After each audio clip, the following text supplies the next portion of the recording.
Hello everyone, good morning, જય શ્રી કૃષ્ણ, જય Dwarkadhish. So finally અત્યારે અમે શિફ્ટ કરીએ છીએ પાર્લર. સોરી ફોર ડિલે, કેમ કે એટલા દિવસથી મેં વ્લોગ નથી મૂક્યો બિકોઝ બસ આ જ બધી ટેન્શન હતી કે ક્યાં શિફ્ટ કરશું, કેમ થશે, શું થશે.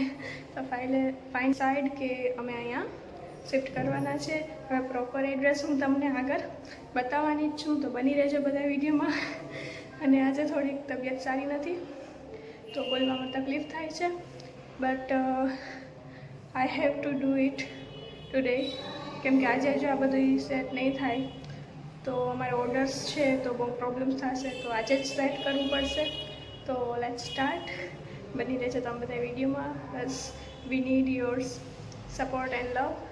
તો આઈ હોપ કે તમે બધા સાથ આપશો. So let's start. બસ તો અત્યારે હવે અમે જઈએ છીએ, પણ પહેલાં આ પાર્લરે જેટલો પણ સામાન છે અમારો એ અમે ત્યાં લેવા આવ્યા, બટ લાઇટ નથી તો શટર અમારે લાઇટથી ખુલે છે, તો બસ એના માટે અત્યારે અમે વાત જોઈને બેઠા છે કે ક્યારે લાઇટ આવે શટર ખુલે તો પછી અમે બધો સામાન લઈ અને બીજા પાર્લરે જઈએ. તો બસ વેઇટ કરીએ છીએ. તો ફાઇનલી હવે અમે જઈએ છીએ, તો હું તમને એડ્રેસ બતાવી દઉં. અમારું પાર્લર હતું ત્યાંથી તમારે જવાનું છે સીધા હિંગરાજ માતાજીનું મંદિર છે ને તે ગલી આવે ને એ સાઈડ જવાનું છે આપણે સીધા ચાલતા ચાલતા. પછી તમને દેખાશે આ હિંગરાજ માતાજીના મંદિરવાળી ગલી, પણ આપણે એમાં નથી જવાનું. આપણે એની સામેની જે એક્ઝેક્ટ સામે ગલી છે ને, આ હિંગરાજ માતાજીનું મંદિર આ એની સામેની ગલી, હા બસ એમાં આપણે જવાનું છે. ત્યાં તમે એન્ટર થશો ને એ ગલીમાં એટલે તમને સામે જ દેખાઈ જશે, ઉપર જે મિરરવાળું તમને દેખાતું જશે, ઉપર કાચવાળું આખું છે, હા બસ આ ત્યાં તમારે આવવાનું છે. એટલે તમને કંઈ પણ શોધવાની જરૂર નથી, ડાયરેક્ટ મળી જ જશે. તો બસ આ જ છે અમારું નવું એડ્રેસ. તો બસ ત્યાં તમારે જવાનું છે અને ત્યાં એન્ટર થશો ત્યાં લખેલું છે ડ્રીમ સ્ક્વેર એવું લખેલું છે. ત્યાંથી તમારે એન્ટર થશો એટલે બસ ત્યાં અંદરથી જ તમારે ઉપર આવવાનો રસ્તો છે. તો આ છે અમારું નવું પાર્લર. તો હવે તમને બધાને ખબર પડી જ હશે, તો કાંઈ પણ હવે તમારે કરાવવાનું હોય તો તમારે અહીંયા આવવાનું રહેશે. બસ તો આવી ગયા છે પાર્લરે અને કરી દીધી સાફ સફાઈ. હવે અમે મૂકશું કરસ, તો ચાલો કરસ મૂકી લઈએ, પછી હું તમને પાર્લર બતાવીશ. તો પહેલાં મેં ગંગાજળથી બધી એટલી જગ્યા છે એ સાફ કરી લીધી છે અને પછી આપણે ત્યાં કરસ મૂકશું. મને બહુ નથી આવડતું, કાંઈ પણ ભૂલ હોય તો તમે કહેજો કમેન્ટમાં. તો બસ હવે હું કરું છું મગનો સાથિયો.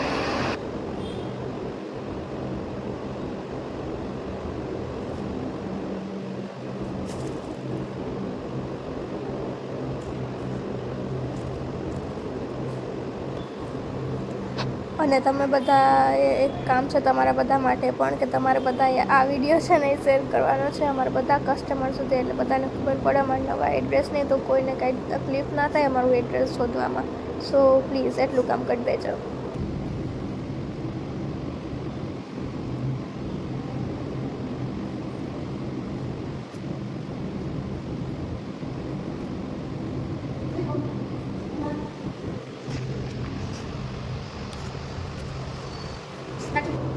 આ સાથીઓ અત્યારે હું સીધો જ કરું છું. તમને કદાચ કેમેરામાં ઊંઘતો દેખાતો હશે કે ઊંઘનો સાથીઓ કરે છે એવું લાગતું હશે તમને, તો એવું નથી, કેમેરામાં એવું દેખાય છે. તો કમેન્ટમાં કોઈ ખીચાતા નહીં, એટલેથી તમને કહી દઉં છું કે કેમેરામાં કદાચ ઊંઘતો સ્વસ્તિક દેખાય છે.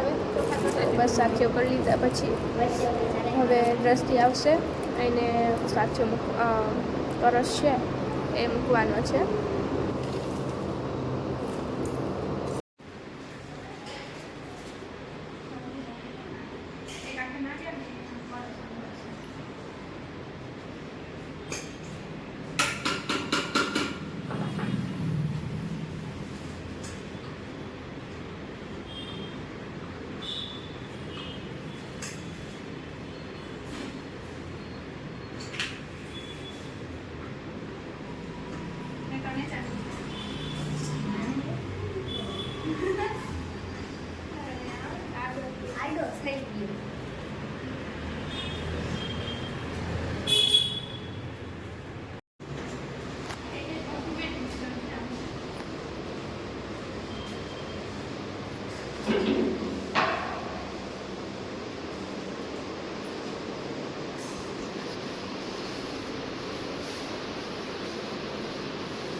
કીધું જોરીક મગ નાખી દે.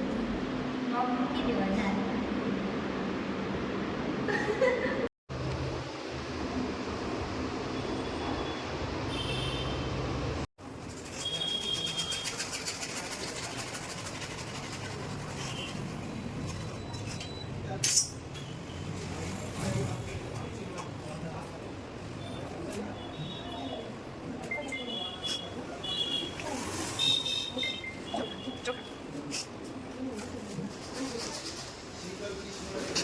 બસ આપણા રિવાજો મુજબ તોરણ પણ મેં લગાવી દીધું છે અને પાર્લરમાં હજી બધું ડેકોરેશન એવું બાકી જ છે.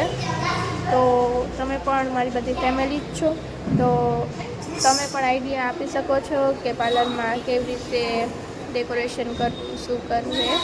જો મને સારું લાગશે તો હું ચોક્કસ એ બધું કરીશ.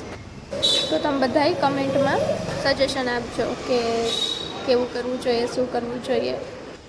ઇન ધી એન્ડ આવવાનું તો તમારે જ છે અહીંયા.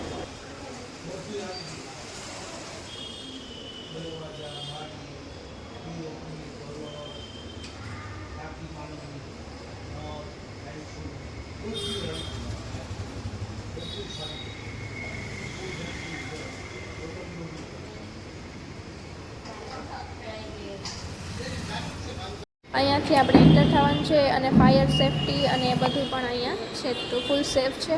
અને બસ જો હવે મમ્મી અને દ્રષ્ટિ અહીંયા પૂજા પાઠ કરે છે, કેમ કે મંદિર પણ આજે અહીંયા લઈ લીધું છે. હવે ધીમે ધીમે બધો સામાન છે અમે અહીંયા લઈ લેશું અને પાર્લર છે એ પૂરેપૂરું સેટ કરી દઈશું. આજનો બ્લોગ અહીંયા જ પૂરો કરીએ છીએ. મળીએ નેક્સ્ટ બ્લોગમાં. ત્યાં સુધી bye bye, take care and pre for me also.